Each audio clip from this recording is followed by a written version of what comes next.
ပတ်စံတစ်ပြားမှမကုန်မဲနဲ့ကျမ်းမာအောင်လုပ်မယ်နီးဒီနေ့တော့9ရက်မြောက်နေ့ဖြစ်ပါပြီဒီနေ့ရဲ့ rule လေးကတော့ရှင်းပါတယ်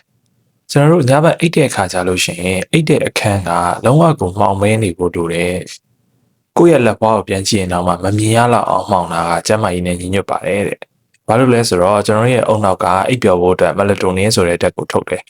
အဲ့ဒီမက်လတိုနင်ဆိုတဲ့ဓာတ်ကအကယ်၍အလင်းရောင်လေးနည်းနည်းလေးရှိရင်တော့မှသူကကောင်းကောင်းမထွက်နိုင်တော့ဘူးအဲ့ဒီခါမှာကောင်းကောင်းအိတ်မပျော်တာမျိုးဖြစ်တယ်နောက်တစ်ခုမက်လတိုနင်မှာလူမသိသေးတဲ့ကောင်းတဲ့အချက်တစ်ခုကသူကကင်ဆာကိုကာကွယ်တဲ့အဖက်လေးရှိသလိုအုံမင်းရောခြင်းကိုနှိပ်ကွေးစေတယ်ခါလေးကြရင်ကျွန်တော်တို့ဒီအခန်းထဲမှာရှိတဲ့မီးပလက်ခုံလေးတွေကလင်းနေတဲ့မီးအနီလေးတွေအစိမ်းလေးတွေဒါလေးတွေရှိရဆိုလို့ရှိရင်လည်းသူတို့ကိုဒီတိတ်အမဲလေးနဲ့ပေါ့နော်လိုက်ပြီးတော့ကတ်တာပဲဖြစ်ဖြစ်အဲ့လိုမျိုးလုံးဝလုံးနေအောင်လုပ်ပါအခန်းကိုလည်းဒီ brain box တွေဆိုရင်လိုက်ကကာပြီးတော့မှအိတ်တာအကောင်းဆုံးဖြစ်ပါလိမ့်မယ်